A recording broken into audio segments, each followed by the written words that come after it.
أعوذ بالله من الشيطان الرجيم. بسم الله الرحمن الرحيم. وبشر الذين آمنوا وعملوا الصالحات أن لهم جنات تجري من تحتها الأنهار كلما رزقوا منها من ثمرة رزقا قالوا هذا الذي رزقنا من قبل وأتوا به متشابها ولهم فيها أزواج مطهرة وهم فيها خالدون. إن الله لا يستحيي أن يضرب مثلا ما بعوضة فما فوقها فأما الذين آمنوا فيعلمون أنه الحق من ربهم وأما الذين كفروا فيقولون ماذا أراد الله بهذا مثلا يضل به كثيرا ويهدي به كثيرا وما يضل به إلا الفاسقين الذين ينقضون عهد الله من بعد ميثاقه ويقطعون ما أمر الله به أن يوصل ويفسدون في الأرض أولئك هم الخاسرون. كيف تكفرون بالله وكنتم أمواتا فأحياكم ثم يميتكم ثم يحييكم ثم إليه ترجعون. هو الذي خلق لكم ما في الأرض جميعا ثم استوى إلى السماء فسواهن 7 سماوات وهو بكل شيء عليم. وإذ قال ربك للملائكة رکوع ختم ہو گئی. وہاں پر وہ رکوع کو سمجھتی ہے.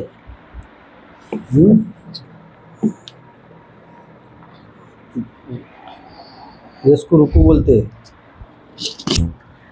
وہ جو نیچے لکھا ہے یعنی تیسری رکوع مکمل ہوئی.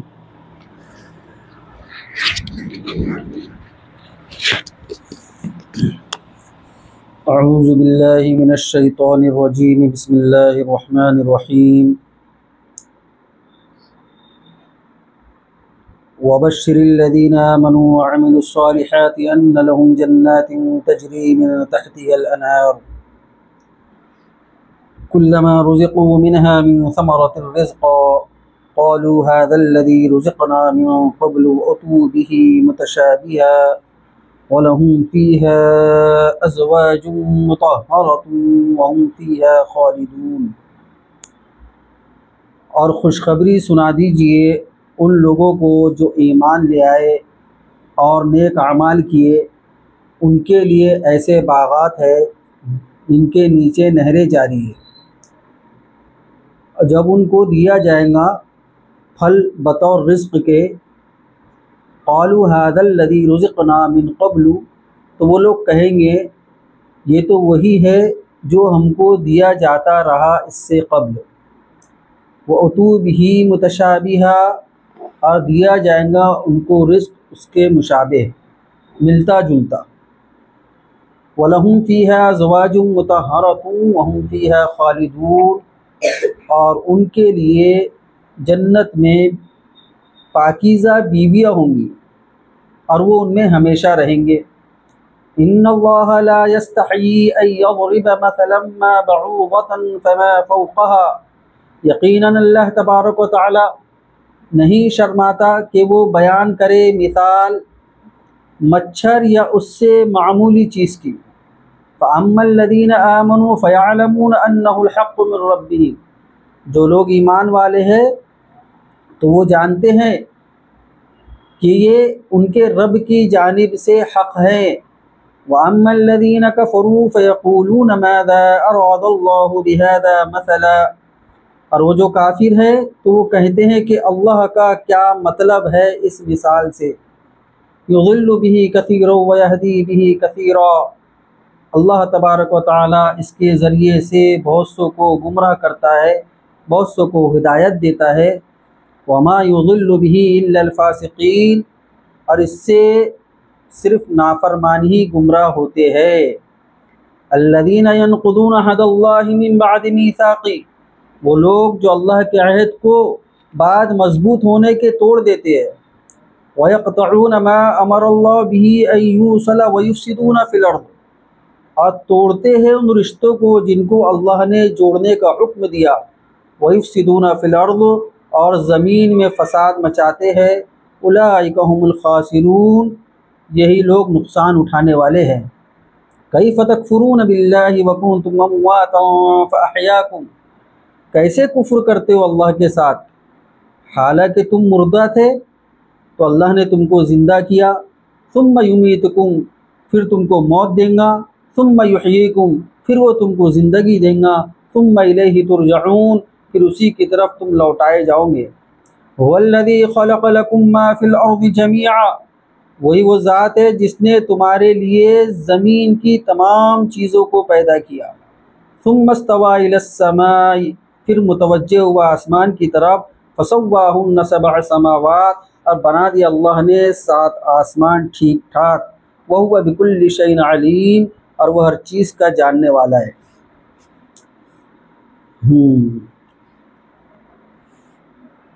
ہمارے درس کا الحمدللہ درس نمبر 10 ہے نا، درس نمبر 10 ہے۔ دیکھیں ماقبل کی آیات میں یا ایھا الناس اعبدوا ربکم الذی خلقکم سے اللہ تبارک و تعالی نے تمام انسانیت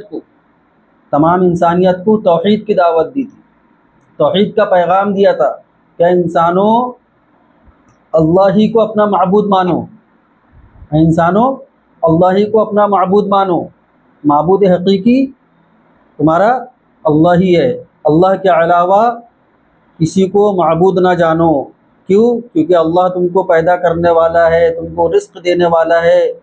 پھر اللہ تبارک و تعالیٰ کی قدرتوں میں سے کچھ قدرتوں کا مظاہرہ، اور جو بندوں پر اللہ تبارک و تعالیٰ نے نعمتیں نازل فرمائی ہے ان نعمتوں میں سے کچھ نعمتوں کا ذکر ہوا۔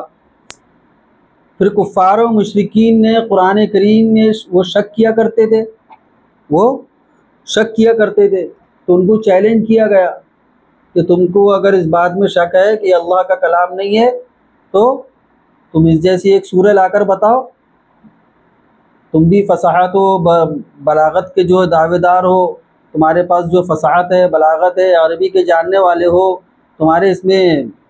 تمہارے درمیان میں بڑے بڑے ادبا موجود ہے، ان سے کہو کہ وہ اس جیسی ایک صورت بنا کر لا دے۔ تو چیلنج کیا گیا، تو وہ چیلنج کفار و مشرکین پورا نہیں کر سکتے تھے، تا قیامت نہیں کر سکتے تھے۔ تو اللہ تبارک و تعالیٰ نے پھر ان کو پیغام دیا کہ تم نہیں کر سکتے اور کبھی نہیں کر سکتے، تو اللہ سے ڈرو، اللہ سے ڈرو۔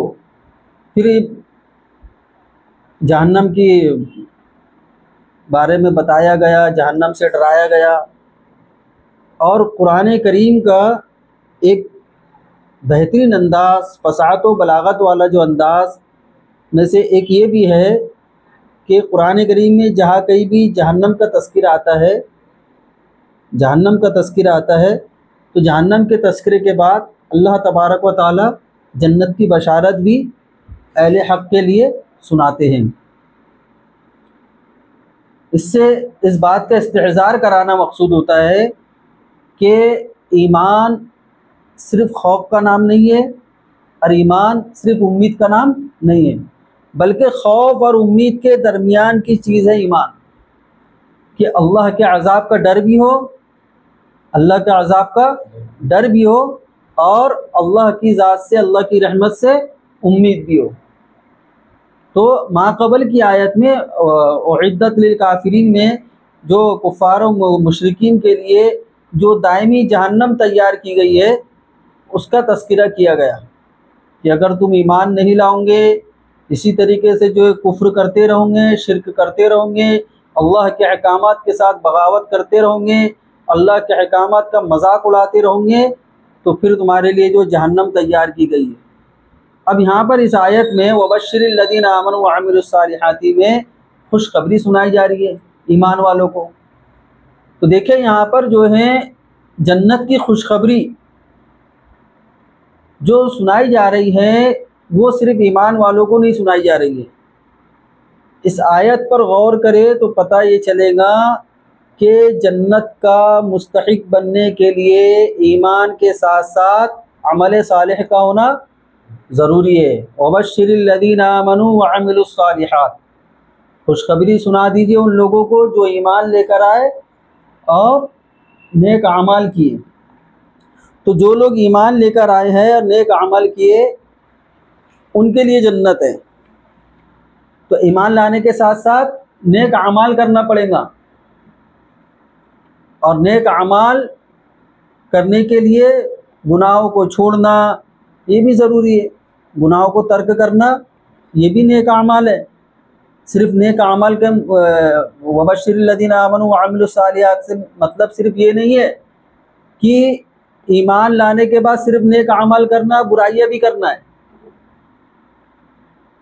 نیک اعمال بھی کرنا ہے اور برائیوں کو چھوڑنا ہے۔ جو بے نمازی ہے اس کو نمازی بننا پڑے گا، جو جھوٹ بولنے کا عادی ہو گیا ہے اسے جھوٹ بولنا چھوڑنا پڑے گا، وعدہ خلافی کر رہا ہے تو اسے وعدہ خلافی کرنا چھوڑنا پڑے گا، امانت میں خیانت کر رہا ہے تو امانت میں خیانت کرنا چھوڑنا پڑے گا، والدین کو ستا رہا ہے تو والدین کو ستانا چھوڑنا پڑے گا۔ آئی بات سمجھ میں؟ بیوی کو ستا رہا ہے تو بیوی کو ستانا چھوڑنا پڑے گا، بیگم صاحبہ جو ہے شوہر کو ستا رہی ہے تو ان کو جو ستانا چھوڑنا پڑے گا۔ تو جتنے بھی جو ہے اللہ تبارک و تعالیٰ کو ناراض کرنے والے کام ہیں وہ سارے کاموں کو چھوڑنا پڑے گا۔ مدرسے کے طلبہ صبح سے لے کے شام تک کے قاری صاحب کو ستا رہے ہیں تو یہ بھی گناہ کا کام ہے، صبح سے لے کے شام تک کے وہی کام کر رہے نا، پریشان ہو جاتے بیچارے قاری صاحب، ارے بچوں سن لو، ارے بچے بیٹھ جاؤ، بچے یہ کر لو، تو یہ سب بھی کیا ہے؟ گناہ ہے۔ تو جنت حاصل کرنے کے لیے اس کو بھی چھوڑنا پڑے گا۔ یہ بات تو ہے کہ جو ایمان والا ہے اگر اس کا خاتمہ ایمان پر ہوگا تو وہ ایک نہ ایک دن جنت میں ضرور جائیں گا، ایک نہ ایک دن اس کو جنت ضرور ملے گی، اپنے جو بدعمالیوں کی سزا بھگتنے کے بعد اس کو جنت مل ہی جائیں گی۔ لیکن شرط کیا ہے؟ ایمان کی حالت میں رخصت ہونا۔ لیکن صاحب ایمان کی حالت میں رخصت ہونے کے لیے بھی یہ شرط ہے کہ کثرت گناہ سے پرہیز کرے، کہ بزرگوں نے لکھا ہے کہ کثرت گناہ جو ہے ایمان کے سلب ہونے کا سبب بن سکتے ہیں۔ آدمی جو ہے بالکل ڈھٹائی کے ساتھ گناہ کرتے رہے، ڈھٹائی کے ساتھ اسی کے اندر مبتلا رہے، بس گناہوں کے دلدل میں زندگی گزار رہا ہے، ندامت و شرمندگی جو ہے ساری ختم ہوتے جا رہی ہے۔ آئی بات سمجھ میں؟ موبائلوں کے اندر آج کل جو چل رہا ہے، موبائلوں میں جو ہمارے معاشرتی نظام کو تباہ و برباد کر دیا ہے موبائل نے، فلمیں، ڈرامے، ساری بیہودہ چیزیں جو ہے اس میں دیکھی جا رہی ہے، تو بڑا مشکل معاملہ ہے۔ یہ سارے حالات کے بعد جو ہے بڑا مشکل معلوم ہوتا ہے کہ ایمان کی حالت میں خاتمہ ہو، کیونکہ آج ہماری جو نسل ہے وہ فلمیں اور ڈرامے دیکھ کر نیند کی حالت میں جا رہی ہے، سمجھ میں آ رہی؟ فلمیں اور ڈرامے دیکھ کر نیند کی حالت میں جا رہی ہے، تو قلب جو ہے پوری طریقے سے غفلت کا شکار ہے فلمیں اور ڈراموں میں۔ تو کیا امید کی جا سکتی ہے کہ ایسے قلب کے اندر ایمان باقی رہیں گا؟ کیونکہ موت کا جو وقت ہوتا ہے، حالت غرغرہ جب ہوتا ہے، سکرات کی حالت ہوتی ہے، اس میں تو شیطان اور بہکاتا ہے، تو یہ سوچنے کی بات ہے۔ تو اس پر زیادہ جو ہے خوش ہونے اور اترانے کی ضرورت نہیں ہے، خاص طور پہ ہمارے معاشرہ جو موبائل والا معاشرہ ہو گیا ہے، سوچنے کی فکر کرنے کی بات ہے کہ ہم یہ جو موبائل کے ساتھ اپنی 24 گھنٹہ زندگی گزار رہے ہیں اور اس میں جو طوفان بدتمیزی، بے حیائی، فحاشیت، عریانیت کا ایک مرکز جو ہمارا موبائل بنا ہوا ہے، تو یہ سب چیزوں کے بعد کیا ہم اس بات پر مطمئن ہو سکتے ہیں کہ ایمان والا جنت میں جائیں گا اور ہم ایمان کی حالت میں جائیں گے دنیا سے؟ بہت اہم چیز ہے کہ پہلے جب موبائل نہیں تھا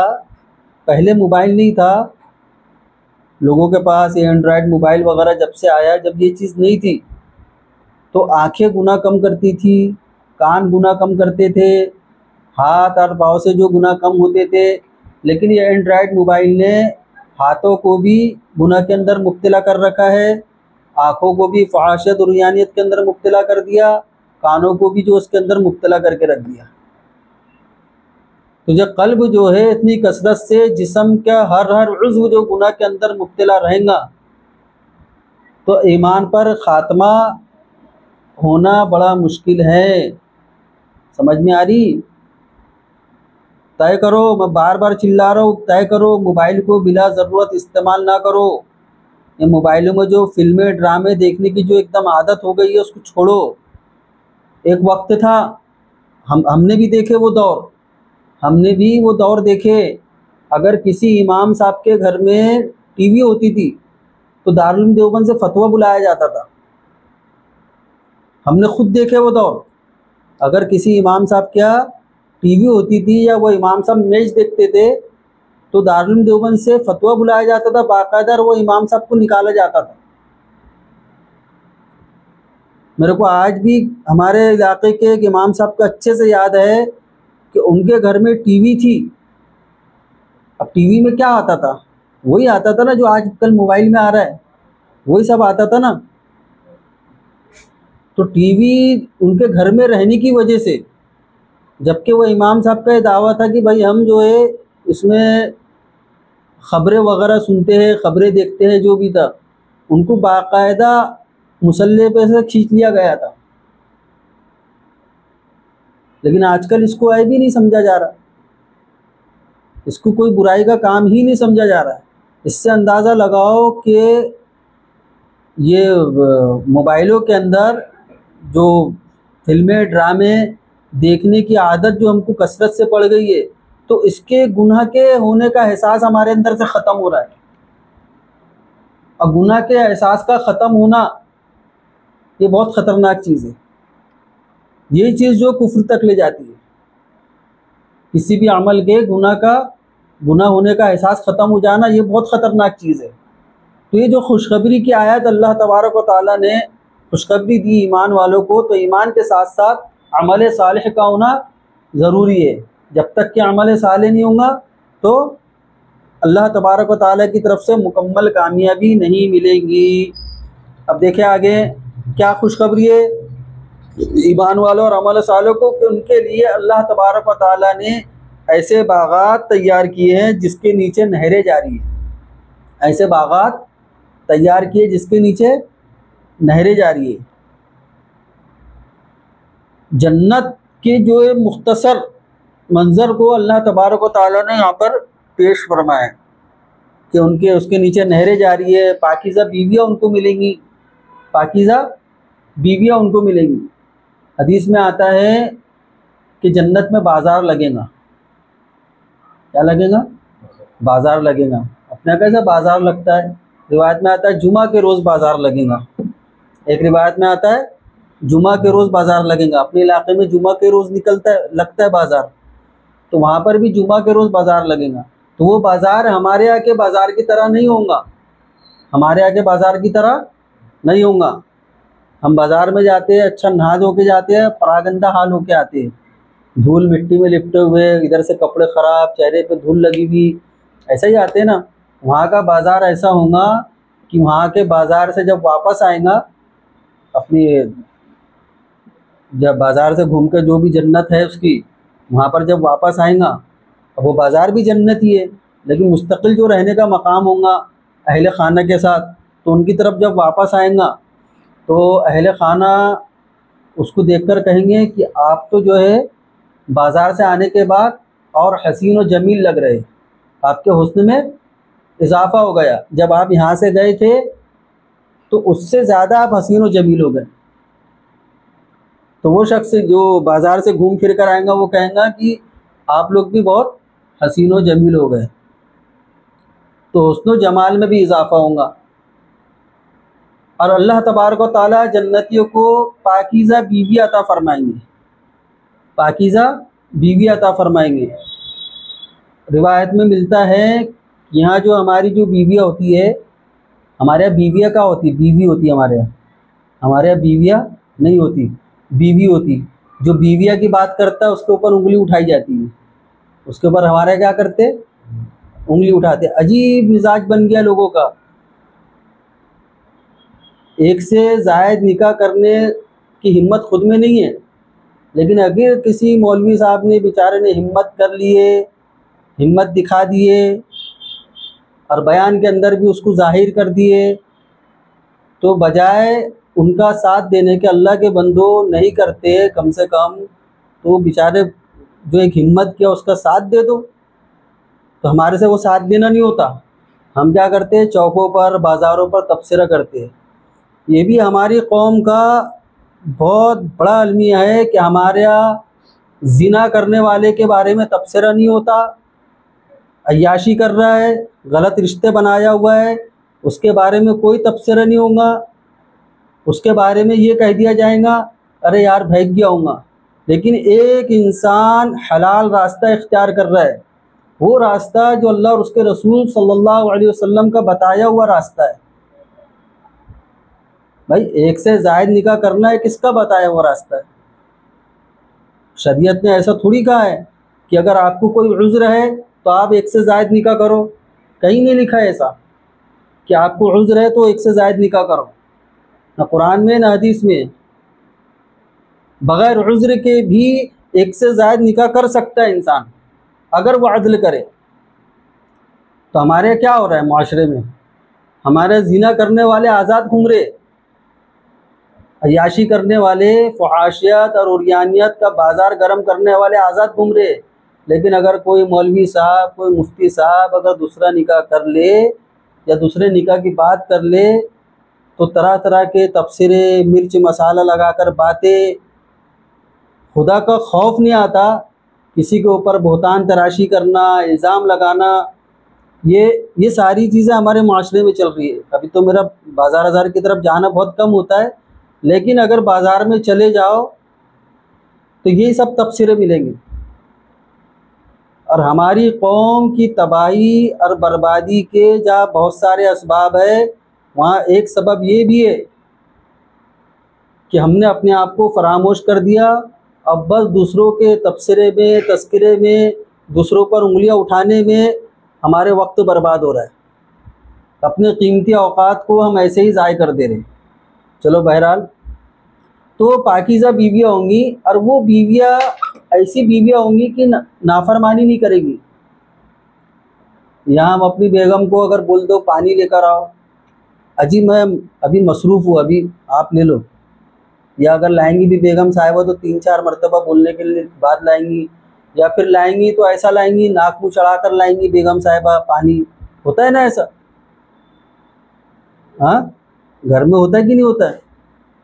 اتنے ہی کام ہے تمہارے کو، اٹھ کے لینا نہیں ہوتا، چھوٹی چھوٹی چیزوں میں نافرمانی کرتی۔ روایت میں آتا ہے کہ وہاں جو بیوی رہیں گی، اگر یہی والی بیوی ملے گی تو یہ بھی فرما بردار ہو جائے گی، یہ بھی کیا ہوں گی؟ فرما بردار ہو جائیں گی۔ تو اللہ تبارک و تعالیٰ اس کو بھی فرما بردار بنا دیں گے۔